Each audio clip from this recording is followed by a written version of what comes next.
نحمده ونصلي على رسوله الكريم أما بعد فقد قال الله تعالى في القرآن العظيم أعوذ بالله من الشيطان الرجيم بسم الله الرحمن الرحيم والذين استجابوا لربهم وأقاموا الصلاة وأمرهم شورى بينهم صدق الله العلي العظيم وقال نبينا محمد رسول الله صلى الله عليه وسلم ولا ندم من استشار أو كما قال عليه الصلاة والسلام. அனைத்து புகழும் அல்லாஹ் சுப்ஹானஹு வ தஆலாவுக்கே உரித்தானது. ஸலாத்தும் ஸலாமும் கண்மணி முஹம்மது ரசூலுல்லாஹி ஸல்லல்லாஹு அலைஹி வஸல்லம் அவர்கள் மீதும் அவர்களை பின்பற்றி வாழ்ந்த சஹாபாக்கள், தாபீன்கள், தபஅ தாபீன்கள், ஷுஹதாக்கள், நல்லவர்கள் இன்னும் இங்கே குழுமிருக்கின்ற நம் அனைவர் மீதும் உண்டாவதாக. ஆமீன். கண்ணியத்திற்குரியவர்களே, நபிகள் நாயகம் ஸல்லல்லாஹு அலைஹி வஸல்லம் அவர்கள் இந்த மனித சமூகத்தினுடைய முன்மாதிரியாக இருக்கிறார்கள். அவர்களுடைய வெற்றிக்கு காரணமாக இருக்கக்கூடிய செயல்பாடுகள் என்று அல்லாஹ் திருக்குர்ஆனின் ஒரு வசனத்தில் குறிப்பிடுகிற போது, மன்னிக்கக்கூடிய மனம் படைத்தவராக நபிகள் நாயகம் ஸல்லல்லாஹு அலைஹி வஸல்லம் அவர்கள் இருக்கிறார்கள். فبما رحمة من الله لنت لهم ولو كنت فظا غليظ القلب لانفضوا من حولك. நாயகமே, நீங்கள் கடுகடுத்தவராக இருந்தீர்கள் என்று சொன்னால் உங்களை சுற்றி யாருமே இருந்திருக்க மாட்டார்கள். நீங்கள் மென்மையான குணம் படைத்தவர்களாக இருந்தீர்கள் என்பதற்காகத்தான் உங்களை நம்பி இத்தனை பெரிய கூட்டம் சமூகம் வந்து நிற்கிறது என்று நபிகள் நாயகம் ஸல்லல்லாஹு அலைஹி வஸல்லம் அவர்களை குறித்து பேசிவிட்டு, உங்களுடைய குணம் எவ்வாறு அமையப்பெற வேண்டும் என்பதை அடுக்குகிற ரப்பல் ஆலமீன் அல்லாஹ் மக்களை மன்னிக்க வேண்டும், அவர்களுக்காக நீங்கள் பாவ மன்னிப்பு தேட வேண்டும், எல்லா காரியத்திலேயும் நீங்கள் மக்களிடத்திலே ஆலோசனை செய்ய வேண்டும் என்று வெற்றியின் செயல்பாடுகளாக நபிகள் நாயகம் ஸல்லல்லாஹு அலைஹி வஸல்லம் அவர்கள் இந்த சமூகத்தில் எத்தனை பெரிய வெற்றியின் இலக்கை தொற்றிருக்கிறார்கள். அதற்கு காரணமான விஷயங்களை அடுக்குகிற போது அதில் மிக முக்கியமாக அல்லாஹ் குறிப்பிடுவது மற்றவர்களிடத்திலே ஆலோசனை செய்வது.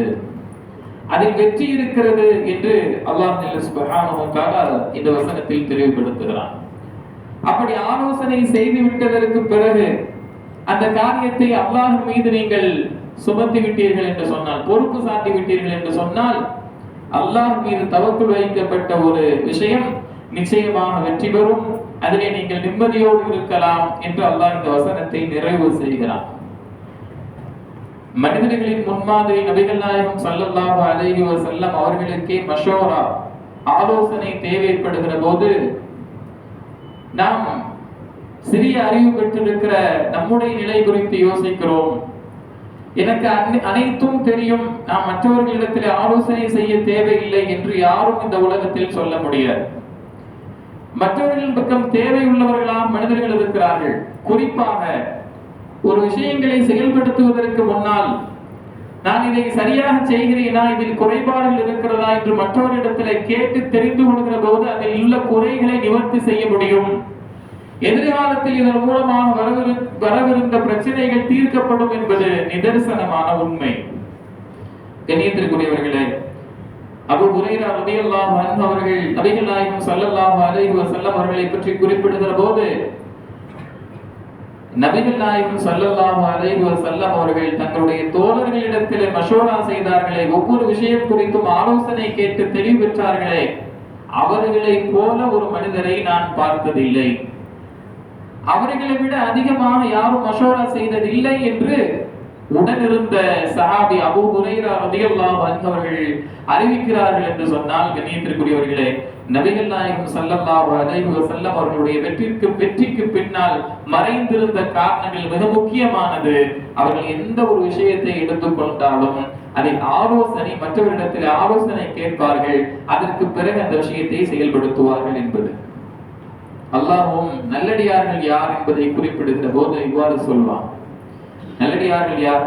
அல்லாஹ்வுக்கு கட்டுப்படக்கூடியவர்கள், தொழுகையை நிலைநாட்டக்கூடியவர்கள், வஅம்ருஹும் ஷூரா பைனஹும், தங்களுடைய காரியங்களை தங்களுக்கு மத்தியில் ஆலோசனை செய்யக்கூடியவர்கள் இருக்கிறார்களே அவர்கள் தான் நல்லடியார்கள் என்று அல்லாஹ் குறிப்பிட்டு வமிம்மா ரஸக்னாஹும் யுன்ஃபிகூன். இங்கே நாம் கவனிக்க வேண்டியது இந்த வசனத்தில் கடமையான மார்க்கம் கடமையாகி இருக்கிற ரெண்டு விஷயங்களுக்கு மத்தியில் ஆலோசனை செய்வதனுடைய அவசியத்தை குறிப்பிடுவதற்காக சொல்வதற்காக அல்லாஹ் இங்கே மஷூரா என்ற வார்த்தை அமைத்த இடம் எவ்வளவு அழகானது. தொழுகையை நிலைநாட்டுவார்கள், ஜக்காத்தை கொடுப்பார்கள், நல்ல வழியில் செலவழிப்பார்கள் என்பதற்கு மத்தியில் அல்லாஹ் குறிப்பிடுகிறான் அவர்கள் தங்களுடைய காரியங்களை மஷூரா செய்து கொள்வார்கள். இவர்கள் தான் அல்லாஹ்வுடைய நல்லடியார்கள் என்று அல்லாஹ் தஆலா தன்னுடைய நல்லடியார்களை குறித்து அறிமுகப்படுத்துகிற போது இந்த வார்த்தையும் சேர்த்து சொல்கிறான் என்றால் அது நிச்சயமாக வெற்றி இருக்கிறது என்பதை இந்த திருக்குர்ஆனுடைய வசனம் நமக்கு தெளிவுபடுத்தி காண்பிக்கிறது.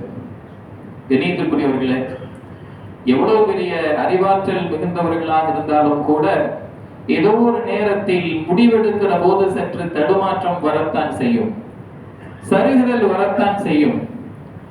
இந்த குறையை நான் கவனிக்கவில்லையே, இதை பற்றி யோசிக்காமல் சிந்திக்காமல் நான் அவசரப்பட்டு முடிவெடுத்து விட்டேனே என்று கை செய்யப்படக்கூடிய நிலை என்பது வரும் என்பதற்காகத்தான் அல்லாஹ்வும் ரசூல் நமக்கு காட்டி தந்திருக்கிற மிக முக்கியமான வழி மற்றவர்களிடத்திலே தெளிவு பெற்றதற்கு பிறகு மஷூரா செய்ததற்கு பிறகு ஒரு முடிவை செய்ய வேண்டும்.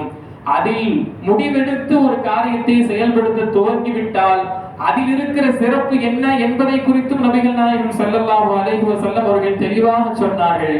வலா நதிம மனிஸ்தஷாஅ, யார் ஒரு மனிதர் மற்றவரிடத்திலே ஆலோசனை கேட்டு அதன் மூலமாக ஒரு செயலை செய்கிறாரோ அவர் நிச்சயமாக கை செய்தப்பட மாட்டார்.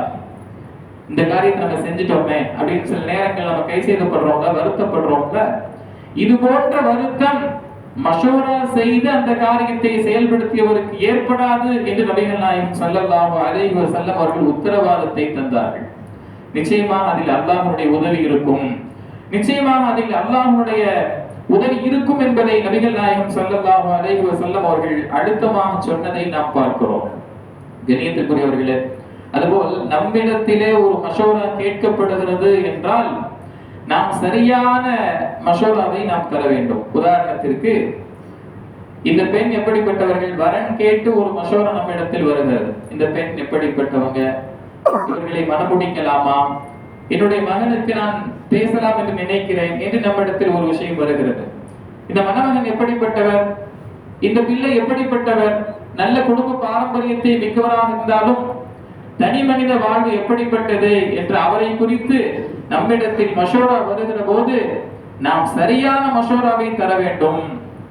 என்ன இருக்கிறதோ அதை அப்படியே எடுத்து சொல்ல வேண்டும் என்று மார்க்கம் குறிப்பிடுகிறது. ஒரு வியாபாரி, இவரிடத்திலே வியாபாரம் செய்யலாமா, இவர் பொய் சொல்ல மாட்டாரா, இவர் ஏமாற்ற மாட்டாரா என்று அவரை குறித்து நம்மிடத்தில் கேள்வி கேட்கப்படுகிற போது என்ன இருக்கிறதோ அதை சொல்ல வேண்டும். இல்ல, நான் முஸ்லிம்கள் குறை சொல்லி பழக்கம் இல்லை, அவர்கிட்ட இந்த குறை இருந்தாலும் கூட நான் சொல்றது இல்லை, அதனால நான் சொல்லாம இருந்தேன், பிரச்சனை வந்ததற்கு பிறகு சொல்லுவார். அப்பவே சொல்லலாம் நினைச்ச நீங்க கேட்டீங்க, இருந்தாலும் குறை சொல்வது என்பது முஃமின்களுடைய பண்பல்ல என்பதற்காக நான் அமைதி காத்தேன் என்று பிரச்சனை வந்ததற்கு பிறகு சொல்வது அது நல்ல விஷயம் அல்ல. ஒரு விஷயம் நம்மை நம்பி கேட்கப்படுகிற போது சரியான மஷூரா தர வேண்டும் என்று மார்க்கம் வலியுறுத்துகிறது. கண்ணியத்திற்குரியவர்களே, சின்ன விஷயமாக இருந்தாலும் ஒரு பெரிய விஷயமாக இருந்தாலும் நாம் ஆலோசனை செய்வதில் தான் வெற்றி இருக்கிறது என்று நாம் பார்க்கிறோம். அல்லாஹ் தஆலா சாதாரணமான விஷயம் என்று நாம் கடந்து போகிற விஷயத்தை அல்லாஹ் சொல்கிறான், நீங்கள் மஷூரா செய்ய வேண்டும். ஒரு பால் குடிக்கக்கூடிய குழந்தை 2 வருடம் ஆகிவிட்டது, இப்போது அந்த பால் குடியை நிறுத்தலாமா வேண்டாமா என்று தாயும் தந்தையும் மஷூரா செய்யட்டும், மஷூரா செய்து ஒரு முடிவெடுக்கட்டும் என்று அல்லாஹ் தஆலா குர்ஆனில் பதிவு செய்கிறான். சின்ன விஷயம், இதற்கு ஒரு மஷூரா செய்து ஆலோசனை செய்து முடிவெடுக்க வேண்டுமா, நீங்கள் அலட்சியப்படுத்தி விட வேண்டாம், ஆலோசனை செய்யுங்கள், அதன் மூலமாக ஹைர் இருக்கும், நலவு இருக்கும் என்பதை அல்லாஹ் தெளிவுபடுத்துகிறான். அதுபோல் பெரிய பிரச்சனைகளுக்கும் கூட ஆலோசனை என்பது அமைதியை ஏற்படுத்தி இருக்கிறது என்று வரலாறுகளின் பல்வேறு ஹதீஸ்களின் மூலமாக நம்மால் புரிந்து கொள்ள முடியும். நபிகள் நாயகம் ஸல்லல்லாஹு அலைஹி வஸல்லம் அவர்களும் சஹாபாக்களும் உம்ரா செல்வதற்காக புறப்படுகிறார்கள். ஹுதைபியா என்கிற இடத்திலே தடுத்து நிறுத்தப்படுகிறார்கள் முஸ்லிம்கள், மக்கா வெற்றி கொள்ளப்படுவதற்கு முன்னால். அந்த நேரத்தில் உடன்படிக்கை செய்யப்படுகிறது. அந்த உடன்படிக்கையினுடைய மிக முக்கியமான கண்டிஷன் என்னவென்றால், இந்த வருடம் நீங்கள் உம்ரா செய்ய முடியாது, திரும்பி போக வேண்டும். முஸ்லிம்கள் எல்லோருமே இஹ்ராம் உடையை அணிந்து கொண்டு கஅபத்துல்லாஹை பார்க்க வேண்டும் என்கிற ஆர்வத்தில் வந்து விட்டார்கள். பயணப்பட்டு சிரமப்பட்டு வந்து விட்டார்கள். இப்போது தடுத்து நிறுத்தப்படுகிறார்கள். நீங்கள் இந்த வருடம் உம்ரா செல்ல முடியாது. நபிகள் நாயகம் ஸல்லல்லாஹு அலைஹி வஸல்லம் அவர்கள் அந்த ஒப்பந்தத்திற்கு கையெழுத்திடுகிறார்கள். பின்னால் இதில் நலவு இருக்கிறது என்பதை புரிந்து கொண்ட நபிகள் நாயகம் ஸல்லல்லாஹு அலைஹி வஸல்லம் அவர்கள் இப்போது இவர்களுடைய கண்டிஷனுக்கு கட்டுப்படுவது எந்த விதத்திலும் தவறில்லை என்று நபிகள் நாயகம் ஸல்லல்லாஹு அலைஹி வஸல்லம் அவர்கள் அந்த உடன்படிக்கையை கையெழுத்திட்டு சஹாபாக்களுக்கு உத்தரவு பிறப்பிக்கிறார்கள். நீங்கள் உங்களுடைய முடியை கலைந்து கொள்ளுங்கள், அதுபோல் உங்களுடைய அந்த பலிப்பிராணிகளை பலியிட்டு விடுங்கள் என்று நபிகள் நாயகம் ஸல்லல்லாஹு அலைஹி வஸல்லம் அவர்கள் சொல்லுகிற போது சஹாபாக்கள் அப்படியே அமைதியாக இருக்கிறார்கள். நபி அவர்களுடைய பேச்சை கேட்க கூடாது என்பதற்காக அல்ல, ஏன் அசத்தியத்திற்கு கட்டுப்பட வேண்டும்? நாம் சத்தியத்தில் இருக்கிறோம், துணிந்து செயல்படலாமே, ஏன் இந்த ஒப்பந்தத்திற்கு கையெழுத்திட வேண்டும்? இவர்களுக்கு ஏன் அடங்கி போக வேண்டும் என்று சஹாபாக்கள் சற்று தயக்கத்தில் இருக்கிற போது மஷூரா செய்கிறார்கள். நபிகள் நாயகம் ஸல்லல்லாஹு அலைஹி வஸல்லம் அவர்கள் தங்களுடைய மனைவி உம்மு ஸலமா ரலியல்லாஹு அன்ஹா அவர்களிடத்தில் என்ன செய்யலாம் இப்போது? அவர்கள் தந்த ஆலோசனை தான், அந்த ஆலோசனையின்படி நபிகள் நாயகம் ஸல்லல்லாஹு அலைஹி வஸல்லம் அவர்கள் செயல்பட்டதால் தான் அவ்வளவு பெரிய பிரச்சனையும் குழப்பமும் நீங்கியது என்று வரலாறு குறிப்பிடுகிறது. சொன்னார்கள், நாயகமே, நீங்கள் முதலாவதாக உங்களுடைய பலிப்பிராணியை பலியிட்டு விட்டு உங்களுடைய முடியை கலைந்து விடுங்கள், அதற்கு பிறகு சஹாபாக்களால் ஒன்றும் செய்ய முடியாது, உங்களை அப்படியே பின்தொடர்வார்கள், பின்பற்றுவார்கள், உங்கள் பின்னால் வந்து விடுவார்கள் என்று உம்மு ஸலமா ரலியல்லாஹு அன்ஹா அவர்கள் ஆலோசனை தந்ததற்கு பிறகு நபிகள் நாயகம் ஸல்லல்லாஹு அலைஹி வஸல்லம் அவர்கள் அவ்வாறே செய்தார்கள். அதற்கு பிறகு அந்த பிரச்சனை நீங்கியது என்று நாம் பார்க்கிறோம். சின்ன விஷயங்களாக இருந்தாலும் பெரும் பிரச்சனைகளாக இருந்தாலும் ஆலோசனை கேட்டு அந்த விஷயத்தை அமல்படுத்துகிற போது நிச்சயமாக அதில் தோல்வி கிடையாது, வெற்றி கிடைக்கும் என்பதை பல்வேறு ஆதாரங்களின் மூலமாக நாம் சொல்ல முடியும். இன்றைக்கு தேர்தல் களம் என்பது சூடு பிடித்திருக்கிறது. தமிழகத்தில் பல்வேறு விஷயங்களுக்காக மஷோரா செய்கிற நாம் இந்த நாடு சம்பந்தப்பட்ட ஆட்சியாளர்கள் யார் அமைய வேண்டும் என்பது சம்பந்தப்பட்ட விஷயங்களிலேயும் இஸ்லாமிய பெருமக்கள் நிபுணர்கள் என்ன சொல்கிறார்கள், பெரும்பான்மை கூட்டம் எதை நோக்கி நிற்கிறது, எதன் பக்கம் நிற்கிறது என்பதை பார்த்து நம்முடைய ஓட்டுக்களை, நம்முடைய ஆதரவுகளை தெளிவுபடுத்த வேண்டிய காலகட்டத்தில் நாம் இருக்கிறோம். கண்ணியத்திற்குரியவர்களே, ஏனென்றால் இன்றைக்கு ஏமாற்றுவதற்கு பல்வேறு கூட்டங்கள் புறப்பட்டு விட்டது. நாம் நம்முடைய மனதில் நினைத்து வைத்திருப்போம், யாரை தேர்ந்தெடுக்க வேண்டும் என்கிற சிந்தனை ஒன்று இருந்தாலும் யாரை தேர்ந்தெடுக்க கூடாது என்பதில் உறுதியாக இருக்கிறோம். காலில் விழுந்து ஆட்சியை பிடித்ததற்கு பிறகு மக்களை காலில் விழ வைக்கிற அந்த ஆட்சியாளர்கள் நிச்சயமாக வரக்கூடாது என்பதில் தெளிவாக இருக்கிறோம். இஸ்லாமியர்களை காலாகாலத்திற்கும் பயங்கரவாதிகளாக சித்தரித்த போலி ஹீரோக்களை நிச்சயமாக தேர்ந்தெடுக்க கூடாது என்பதில் உறுதியாக இருக்கிறோம். மக்களை ஆசை வார்த்தைகளை பேசி அநியாயத்தினுடைய அஜெண்டாவை மறைமுகமாக நிறைவேற்றுகிற எந்த கூட்டத்தையும் ஆதரிக்க கூடாது என்பதிலும் நாம் உறுதியாக இருக்கிறோம். எதன் பக்கம் இருக்க வேண்டும் என்று நடுநிலையாளர்கள், அரசியல் சிந்தனை உள்ளவர்கள் ஒருமித்த கருத்தில் இருக்கிறார்களோ, பெரும்பான்மை முஸ்லிம்கள் எங்கே நிற்கிறார்களோ அதன் பக்கம் நிற்க வேண்டியது நம்முடைய கடமையாக இருக்கிறது. அல்லாஹ் ஜல்ல சுப்ஹானஹு வ தஆலா நம்முடைய ஆலோசனைகளின் மூலமாக வெற்றி பெறுவதற்கு நம் அனைவருக்கும் உதவி புரிந்தருள்வானாக. வ ஆகிரு தஅவானா அல்ஹம்துலில்லாஹி ரப்பில் ஆலமீன். Dear brothers, today I want to talk about a very important habit in Islam called mashura, which means talking to others and seeking their advice before making a decision. In our busy lives, we often try to do everything alone, But Allah tells us that successful believers are those who discuss their affairs with one another. In the Quran, Allah says about this. This verse shows us that seeking advice is just as important as praying and obeying Allah. It is a quality of a true believer. Even our Prophet ﷺ, who was the wisest of all men and received messages from Allah, was told by Allah to ask his companions for their opinions. This shows us that no matter how smart we think we are, we always need the ideas of others. Seeking advice is not a sign of being weak, it is a sign of being wise and humble. Our Prophet ﷺ gave us a very beautiful promise regarding this. He said, "The one who seeks advice will never regret it." Tabarani. This means that if you take a time to ask wise people before you act, Allah will protect you from feeling sorry about your decision later. It saves us from making big mistakes that we might have missed if we acted alone. In our daily lives, we should practice this at home and at our work.